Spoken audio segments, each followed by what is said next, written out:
You know what I think? I think we should get a pet Wendigo. That sounds like a whole lot of Wendi-no. Big nope.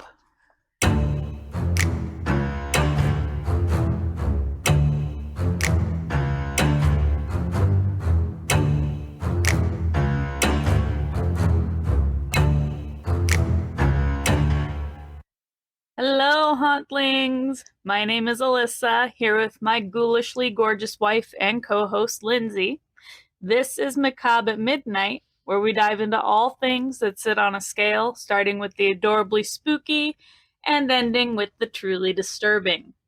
On tonight's episode, our third episode, we're going to be looking through our Wendi notes and seeing what we learned about Wendigos. Or Wendi-nopes. Wendi-no.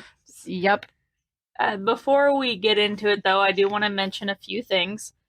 We have gotten some constructive criticism, which we are open to, right? Mm-hmm. We're definitely open to constructive criticism, so we're going to work on a couple of things. Shortening our intro a little bit. Changing our intro around some. Yeah, changing our intro around. We really don't have great mics, but we are trying to adjust ourselves and learn the best way to speak into these mics while it's what we have. So hopefully we can. But you can help us out by subscribing and following and sharing us, so that way we could maybe eventually upgrade to new mics with a bigger following. Yeah, definitely like and subscribe and listen, because if you guys do that, that helps us out. It boosts us so that people can see us. Tell your friends about us, tell your family about us, and tell them to like and subscribe to us. Also, make sure to follow us on Instagram for updates on our episodes. We do post pictures and things on there. You can look us up by looking up Macabre at Midnight Podcast. That is macabre _at_midnight_podcast. You can also message us on there with your stories and things that you think that we should talk about. We are open to ideas. We have several ideas that have been given to us already, and we're going to try and hit them all, guys. So definitely find us on Instagram. Again, like and subscribe us on Spotify, Deezer, Amazon Music. We are on several different platforms. You can find our webpage on our Instagram as well, and it does list our platforms on it. Well, enough of that. Should we get right into what we are here for tonight? Yeah. So tonight's episode was actually a suggestion. My friend Amanda, which I mentioned in the last episode, she did ask that we touch on some Appalachia, I think is how the right way to say it. But she asked for us to touch on some Appalachian ghouls. So tonight I'm going to be looking at one that I personally find to be particularly interesting. I do want to give a warning. There are some graphic stories in this particular episode. There are some notes of cannibalism, so there's some disturbing things in this episode. So if you don't really like that kind Listeners' discretion is advised. Listener discretion is advised, yes. There's your trigger warning.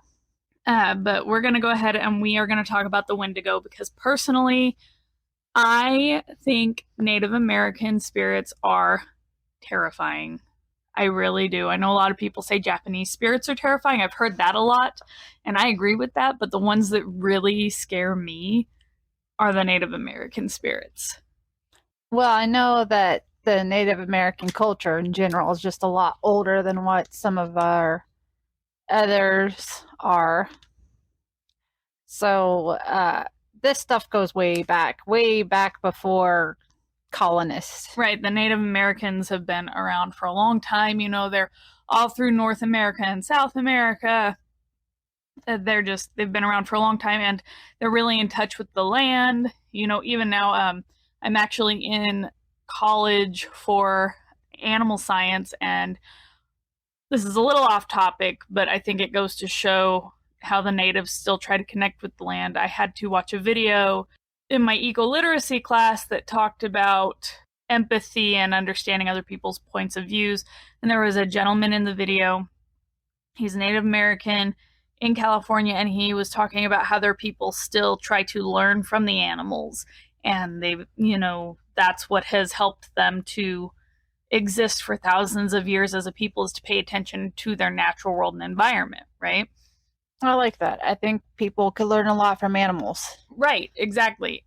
But with that said, you think of animals, you think of how instinctual they are. Like, animals can sense danger. They're in touch with that part of themselves. So when a Native American spirit or some sort of like negative entity or something like the story comes up, I don't even want to. Like, it's so interesting, but it scares the bejeebus out of me. Think how old they are too. There's definitely some power there. I mean, I feel like the older the entity, the more powerful it is. At least that's what I've always known and been taught. No, I agree with that. I do. So speaking of old, the Appalachian Mountains, I'm just going to call them Appalachian, guys. I know that that's wrong, but that's how I've been saying it my entire life. So if that's wrong, I've been wrong for 31 years. That's how I've been saying it too. But then I started doing this research, and everybody's calling it like Appalachia and so like, but I'm gonna call it Appalachian. I'm sorry if it's wrong. It's hard to like unprogram yourself. But the mountains are around 480 million years old. Good God, that's old. Yeah, so they've been there for a long time. So older than the Rocky Mountains out west, right? Yes, I believe so. The Rocky Mountains are taller, but that's because the Appalachian Mountains are older. Right, yeah. For those of you who have never been or seen the Appalachian Mountains, they are covered in thick forest. Yes, so much forest. It's so beautiful. 10 out of 10 would recommend visiting the Smoky Mountains. Absolutely. If you've never been. So the Appalachian Mountains start up north in Newfoundland and Labrador, which is a Canadian province. I think it's hilarious and adorable that they're called Newfoundland and Labrador. Those are dog breeds, by the way, if you didn't know. You should know. And Alyssa is definitely a big fan of dogs. I am a massive fan of dogs. You might hear my dog right now back on the bed snorting and digging. So they start up north in Newfoundland and Labrador, and then they go to central Alabama in the United States. They're 2,000 miles long. They include the Blue Ridge Mountains, the Smoky Mountains, and the White Mountains. Those are only a few of them. We actually stayed in the Smokies for our honeymoon. And if you recall, there were a lot of like Blue Ridge Mountain like pamphlets and things. Yes. Yeah. And by the way, she mentioned that. Shout out to Gatlinburg, Tennessee. That's where we were in the Smokies. Beautiful place, fun place. And super recommend Little Bear wine. So delicious. We're not sponsored, by the way, by anybody in any episode. Like, if we mentioned Dollywood in the last one, like, we're not sponsored. We're not advertising. If we were sponsored, our mics wouldn't be so crummy. Okay. But anyway, people who live in Appalachia take the lore in the area very seriously. Okay.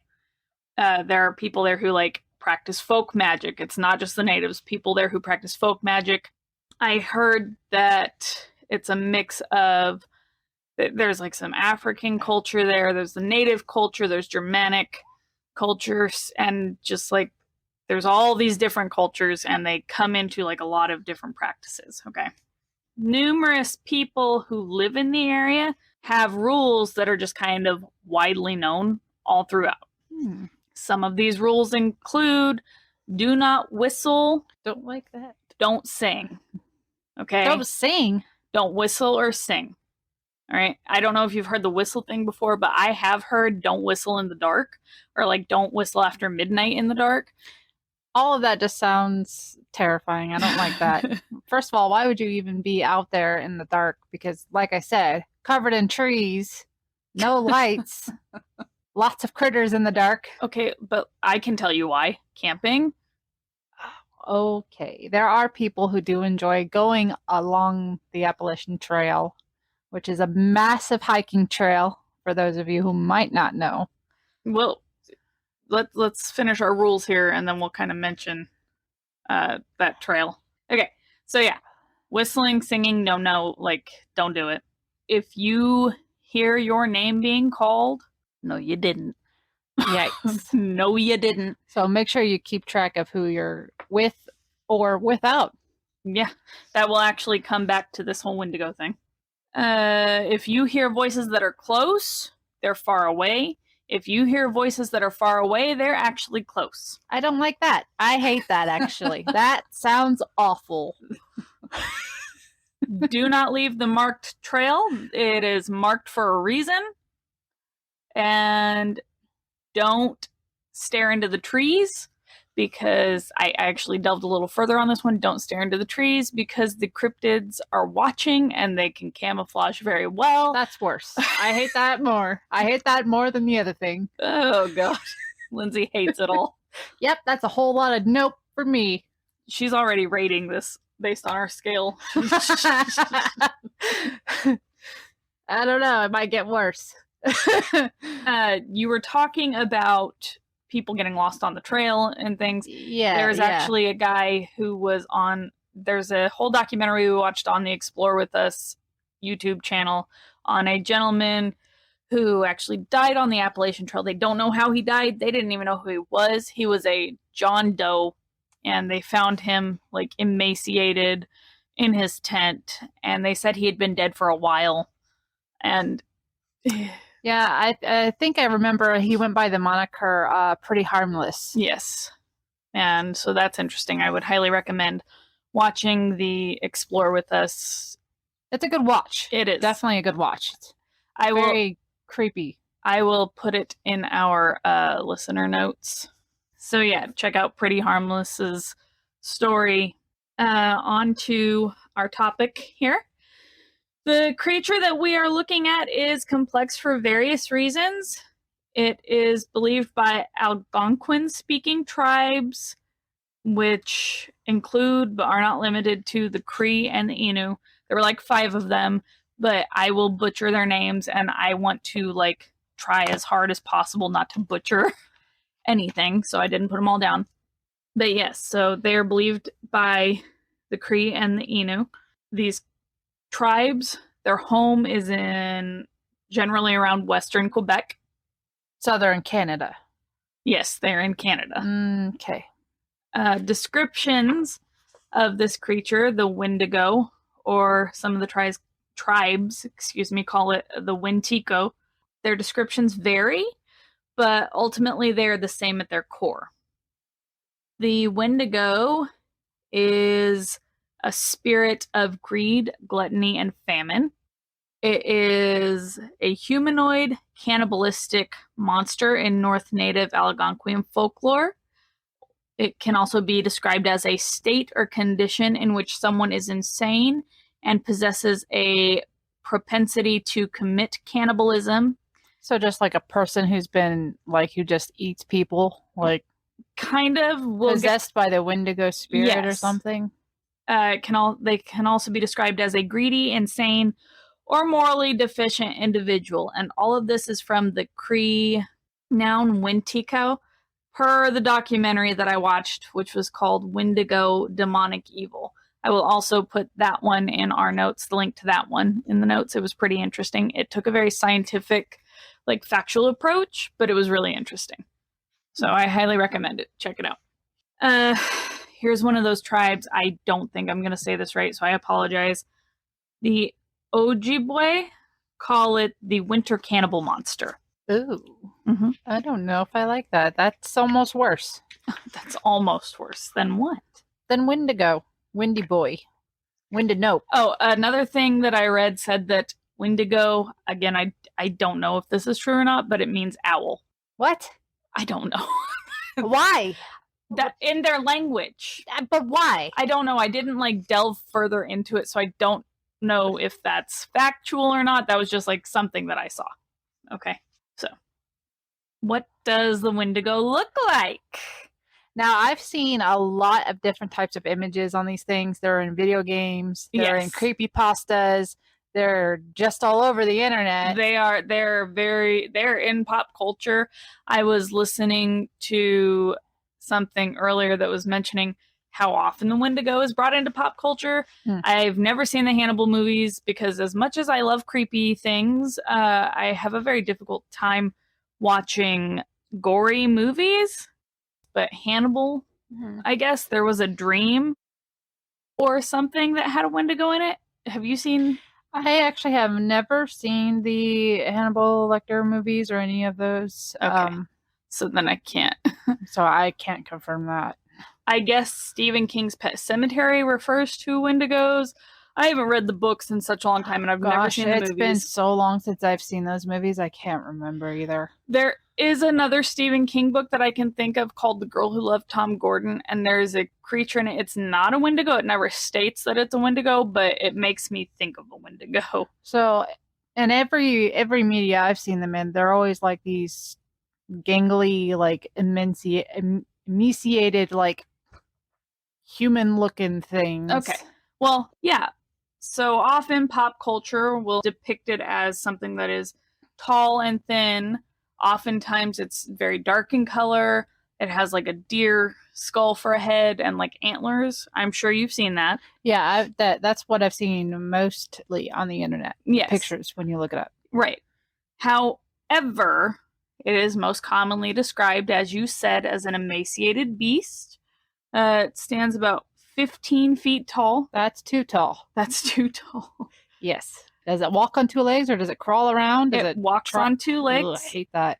It has taut, ashen color skin. Nope. Sometimes fur may be clinging to it. It has sunken, glowing eyes and sharp teeth.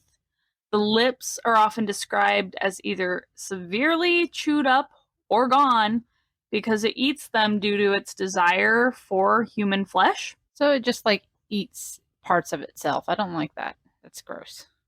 And when I was reading this, the most accurate description I think that I have seen is the Wendigo in Until Dawn. Oh, really? Because think about it. It's skinny, emaciated, gray, like rotting flesh, like it's really thin. It's not really tall, but other than that, it pretty much hits the description.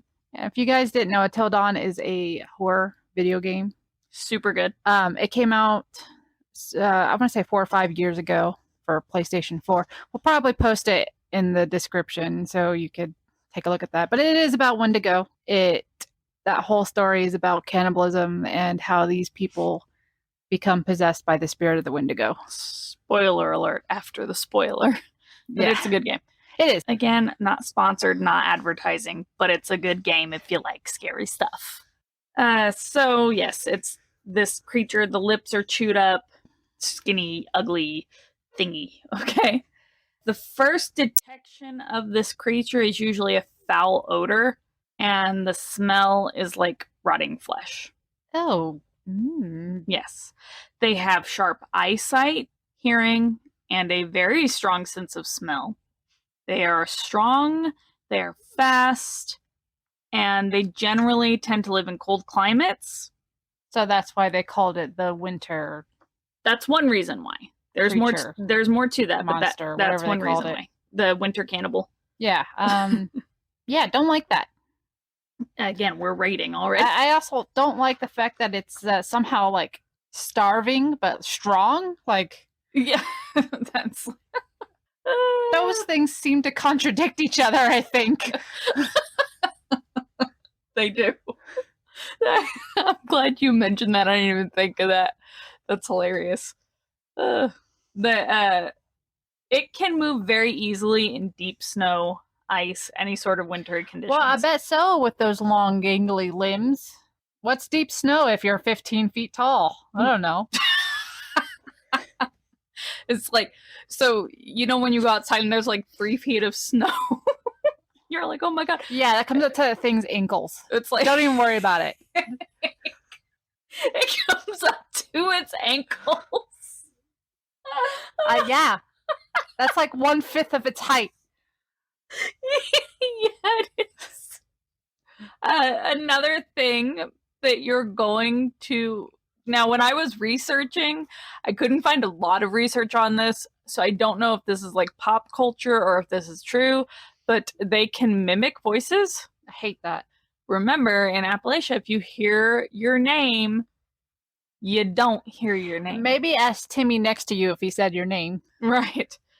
Before you go looking for Timmy. And they will mimic your loved ones' voices. We're referring back to creepypastas because we love creepypastas in this household. But there are lots of creepypastas where these things will stand outside and like speak in a distorted voice. And I will actually put a creepypasta that I really enjoyed about a Wendigo in the notes if I can find the link. It's read by Mr. Creepypasta. He's an amazing narrator. It's so good. Check out the story. But yeah, so supposedly they can mimic voices as well, which makes them very scary. I mean, everything else makes them scary, but that really bothers me. Okay? Because in every story I've read, they will stand outside your house. Oh, no. Yeah. They will. No. Yes, they'll stand outside your house and they'll like call and ask you to let them in. So, make sure you're texting people if you hear your voice being called from outside. Make sure you're texting your loved ones and being like, "Hey, are you outside my door right now calling me?" We have that advantage now. So, that's the physical description of the Wendigo. Oh, there's more? Yes. So that's the physical description. Sometimes, though, it's described as just a spirit that can possess you. Okay, the spirit of the Wendigo can possess you. Now, there are documented... Oh, please don't say there's documented cases of this.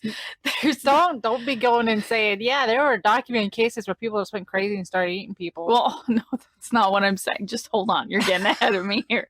I'm going to try and find it because I've heard it. I've read it. There is a journal somewhere from when the settlers were coming to America, and one of the gentlemen talks about how he's staying with this tribe, and when he's staying with this tribe, like, they have to tie this person up because this person's acting crazy, and their skin is, like, bloating up, and, like, they're angry, and they're just, like, acting like a monster. Violent, yeah. And they're talking about, like, consuming flesh. That's not word for word. I can't remember it exactly. I will see if I can find it and put it in the notes. It's an interesting read. But supposedly this person was becoming a Wendigo, had been possessed by a Wendigo. Okay.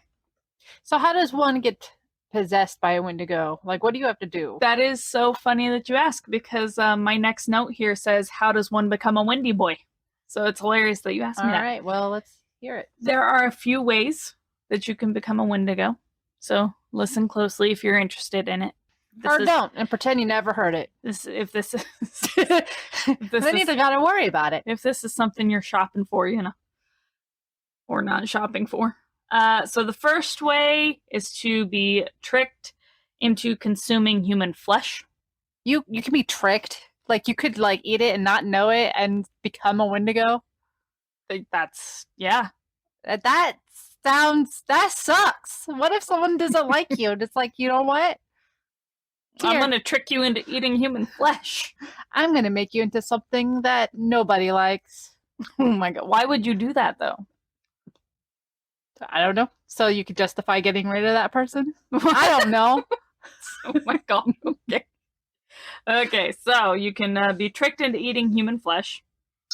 You're going to love this one. You can dream of eating human flesh. What? Well, how do you control your dreams? That's not fair. Don't even think about it. Don't even try. So you better not even look up the images, because now you're in trouble. Now you're gonna dream about it. Everybody who listens to Macabre at Midnight is about to be a Wendigo. Another way is this can be cast upon you by a sorcerer. Okay, that's more believable than the other two. I can see that one, because someone who's like, you know what, I'm gonna put a curse on you. That sounds like more reliable and reasonable than the other two. Okay. Yeah. The fourth way, I had heard the other 3 ways. I just found the 4th way tonight. I only found it on one source, though. So I don't know, again, if it's just, like, if it's actually part of the folklore or if it's, like, something someone said. Is that the spirit of the Wendigo can enter you and possess you by either biting you or entering your dreams. I don't like that either. That's right up there with the other ones that suck. People who are greedy or gluttonous are more susceptible to this possession and to becoming a Wendigo. So are people who are starving. Oh. Yes. So if you're greedy... So if you're all of those things, you're just screwed. I'm sorry. You're becoming a Wendigo boy. Well, you know, these are situations that are definitely the famine that people faced a lot way back when. That's a scary thing. You think, like, okay, there's a Wendigo. Like, it comes to those who are, and this is just a guess. Maybe the thought is if you're starving, you'll consume human flesh and become a Wendigo? Yes. But I don't know if it's that or if it's just like if you're starving, you're more susceptible. Because if you're starving, you got to think, and you see food, you're going to be more greedy about the food. You're going to be more gluttonous about the food. See, in the medias I've known Wendigos to be, it's you become so starving that you do cannibalize. And right. From there, you change into a Wendigo. Yes, I've heard that as well. So that's how you become a Wendigo. How do you change back? You don't. You can actually. Really? But there is a point where it's too late. Okay. So the first thing that happens when you become a Wendigo is your heart ices over. So what they would do is to prevent someone from becoming a Wendigo, they would either sit them by the fire and have them drink wine, I almost said water, or hot animal fat, because it was thought to warm your heart back up. Okay? Okay. I could see the wine. That it does make you feel nice and toasty after a few drinks. I was listening to a podcast and they were like, why wouldn't wine be your first choice? Like, obviously, like... I don't know if I want to drink lard juice. That doesn't sound good. That does not sound good. I mean, it's basically gravy, I guess. I don't know. No, it's more like drinking bacon grease. Ugh. Yeah. Ugh. So, a shaman might also be able to change you back. Okay? Okay. If you cannot be changed back, you really can't. They can't kill you with silver bullets because your heart's iced over. Can you die by fire? I don't know if you can die by fire, but they said the best way to kill you is to hack you up with an axe. Makes sense. Yeah. You can't do nothing if you're in pieces. I just find that curious because, again, pulling from other sources I found on the internet about Wendigos, they die by fire because they live in the cold. That's interesting. That makes sense to me. I wonder if that's true. If you guys know if fire can kill a Wendigo, let us know. Wendigo psychosis is a thing. And that's really interesting. So, Wendigo psychosis is basically, it's a psychosis. They don't really have a technical name for it. That is the name for it. It causes paranoia, anxiety, hallucinations, and cannibalistic urges. This is most commonly prevalent during cases of extreme famine. It can manifest otherwise, however, but generally happens during cases of extreme famine. And it is mostly centralized to that area. Okay, which is weird. Like up in Canada? Where the Wendigo are. Shout out to Canada, by the way. Yeah, hi Canada. We love you. Some interesting things, and this is going to be in the documentary that I watched that I linked. Okay. Now, I'm not a psychologist. I'm not someone who has studied psychology, so I don't know how true this is. I'm just going based on what I watched in the documentaries and researched. There's this consideration that it's not limited to their culture, but the brain is so strong that these people have these folk beliefs and they believe in this spirit. So it's kind of like placebo. Mm-hmm. Does that make sense? Where it's only happening among their people because they believe it. Yeah. And the comparison was anorexia. Anorexia is prevalent in Western culture because we're taught by the media to look a certain way, be beautiful, like high standards. So that's primarily something that happens in Western Europe and in America. So that's the comparison. It's not like saying, oh, this is only Native American people. It's just like it's a belief system thing. So right. So they said that, that might be why it's generally in that area. Perception's reality. And if that's your reality. Right. Yeah, exactly. So they said that might be why it's in that area. However, these are not the only cases. While it is primarily in that area, it doesn't just happen to the native people. Okay. And these are not the only documented cases. That's just where the majority of it is. The first case of Wendigo psychosis was a Cree man who was named Swift Runner. In the winter of 1978 and 1979, this was a time of starvation for the Cree. He murdered his wife and children and ate them. Oh my God. Okay. He told the courts that he had been possessed by the Wendigo. All right. That was all I could find. It was a really, really short article. I'm sure that there's more on it. Did it ever say what became of him? He was executed. He was executed on December 12th of 1879. He was executed by hanging. I did see something that said, like, the other people in his tribe said he had a tendency to, like, terrorize the people. Like, he was kind of like a nuisance, Mm-hmm. So he may have just had a temper. I don't know. But he did say that the Wendigo possessed him. This did happen during a time of famine. And this was in the 1800s? This was in the 1800s. Okay. Okay. I have a more detailed account here. And the more detailed account, this man was not Cree. He was not Native American at all. Okay. I don't even know if he was in that area. Okay. So he's not, there's nothing about his heritage being Native. His name is Vince Lee. He would often take off and like come home. Like he had some sort of mental illness. Like he would often like leave. He had a case of wanderlust, and so it didn't really surprise his wife. So one day he goes, and this happened in 2008. Okay. Whoa, what? Yes. 2008? 2008, yes. So this guy, Vince Lee, gets on a Greyhound. Uh-huh. He goes to the back of the bus and he sits quietly. Okay. This is going to get very graphic. This is going to get very disturbing. Trigger warning now. He goes to the back of the bus and he's sitting there and he's quiet.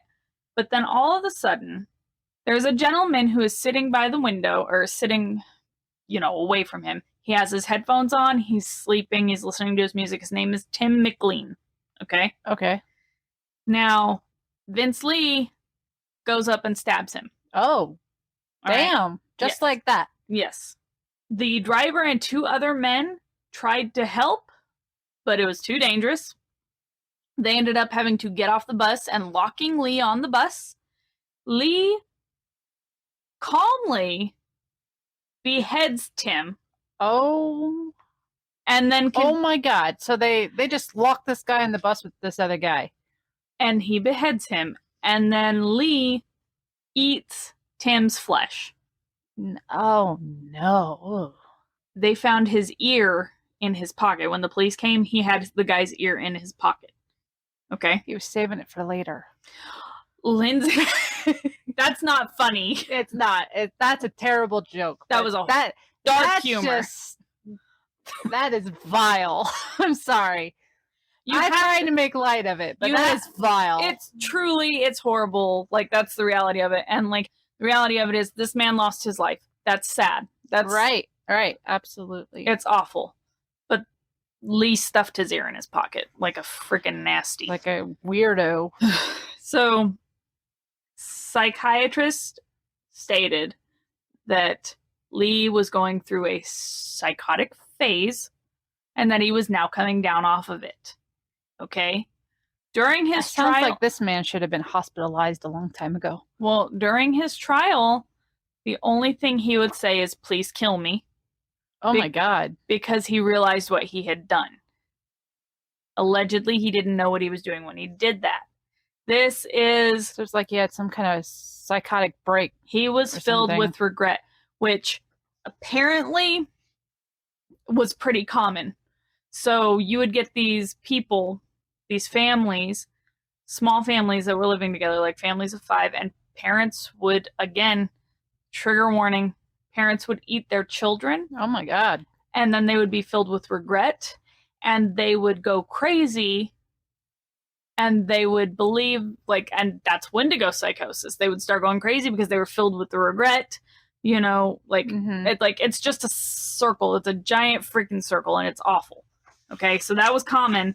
That's common with the Wendigo psychosis. So, yeah, that is Vince Lee. So I didn't like that one bit. No, that's terrible. One more last little bit here on my in my history of the Wendigo. There was more on these guys, but I was really getting into my notes, and I was worried about dragging this on too long. But Jack Fiddler, and I don't know if there's a first name for this guy or if this is his name, Pesequan. Is it Pesequan or Quam? I can't read my own handwriting. But Jack Fiddler and this other guy, they were called Wendigo hunters. Okay. Oh, okay. So people took this very seriously. Like, this was something that they were scared of. Well, for good reason. Yeah.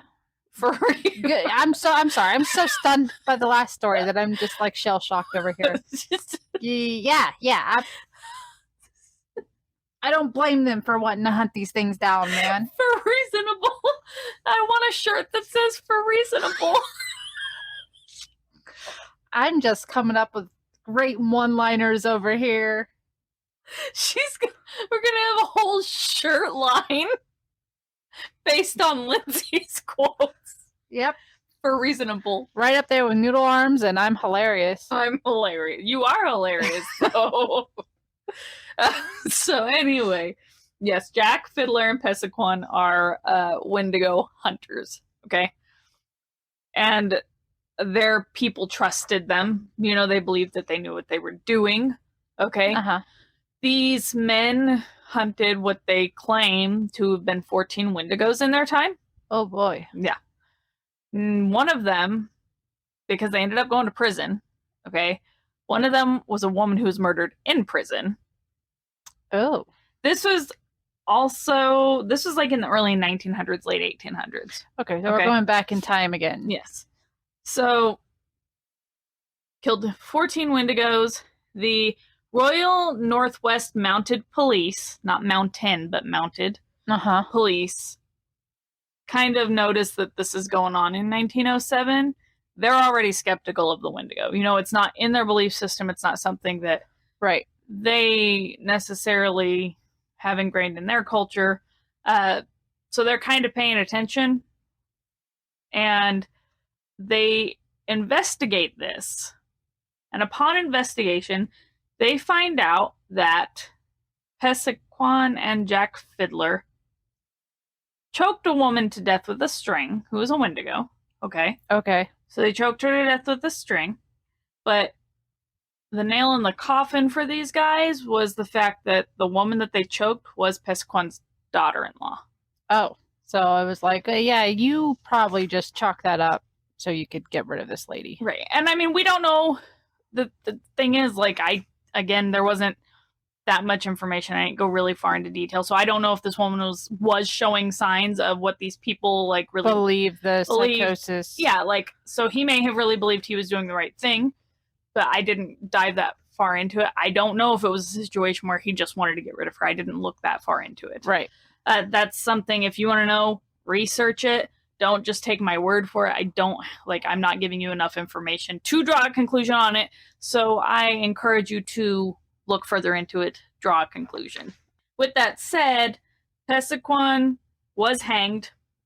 Fiddler escaped prison. Oh, okay. And killed himself. Oh, yes. Dang. So, he wanted to go on his own terms, I guess. I guess. I don't know. But So that's what I have on the Wendigo. There's 3 things there. There's that physical aspect, which I think we often see depicted in pop culture. Right. There's the idea of it being a spiritual, like a demon. And then there's the Wendigo psychosis, which is some sort of like brain thing, like anxiety or schizophrenia. And I'm not like, I have anxiety. So I'm not saying it makes you a crazy person. I'm just, this is something that could potentially just be something that happens in the brain. That's really interesting. And it's just as scary. Yeah. And I have definitely played some games that had all 3 of those aspects in it together. Yeah. Which I feel like Until Dawn actually kind of It did. I wasn't all 3. Spoiler alert on that one. But yeah, it definitely did have all 3 of those aspects in there, and they kind of tied them in together. Yeah. Which was interesting. So that makes that interesting, and I like that too, that they pulled some of the real lore. Right. Well, put that in there. I always find that interesting, no matter what the media is. I'm a person who believes in spirits and ghosts. I can be skeptical, but I'm not a skeptic. I do believe in spirits. And I think the Native Americans know what they're talking about when it comes to that sort of thing. I've never been out in the wilderness to experience one of these, and by the sounds of it, I hope I never do. That's awful. I think that I don't think that it's a cryptid. I don't think that it's like a physical thing. I could see it being like a spirit, though. I feel like, yeah, it could be more of a spiritual thing, and then from there I could see it like changing a person physically, like if they got possessed, maybe making some physical changes to that person, perhaps as they like self-harm themselves or whatever it is. Yeah. I can also see it being, the psychosis, but there's not enough research on it. They don't even have like a real name for it. They just call it Wendigo psychosis. So on our scale, I am going to put this at Eldritch Abomination, because we don't know what it is. How can you comprehend something that you don't even know what it is? Yeah, I'm definitely going to have to agree there. I would never want to know, would never want to experience that. Would certainly never want to be minding my business in the forest, on the mountains, and here. And then I'm standing next to you holding your hand, and then you hear me calling your name from the other side. Or, yeah. Oh. Or like staying somewhere overnight there and hearing voices outside, even though there's nobody outside. No, that ain't right. That ain't right. I'm sorry. Good luck to all you who want to walk that trail. I will stick to the little nature walks. Okay. Lindsay's like, I'm gonna go walk at the dog park. That's not to say I won't like take a mountain trail if I go visit the Smokies again. I just won't take that trail, okay? No thanks. We're going to be walking the trails in the Smokies. Lindsay's eyes are going to be closed because don't look at the trees. Yeah, right. Now I'm just going to stare at the ground the whole time and mind my business. There's a leaf. That's an interesting rock. Nice rock. So, guys, if you guys live in the Appalachian Mountains, or if you believe that you have witnessed a Wendigo and there is a physical entity out there, or you've witnessed anything spooky and creepy in the Appalachian Mountains, or anything spooky and creepy in your life ever at all, ever, then email us at macabre@midnight@outlook.com. Again, you can follow us on Instagram at macabre@midnight-podcast. That is with underscores in between the words. You get your updates on there, your teasers. You can also like us on Deezer, Audible, Amazon Music, Spotify, which, side note, guys, on the Spotify, I did get a few messages saying that our second episode kind of kept stopping halfway through. That is something with Spotify. That is not our podcast. So you can go to our homepage. Our link is on our Instagram. So check us out, subscribe, like us, because again, it helps us out. It helps us get listeners. And as always, stay scary, and we will see you in your nightmares.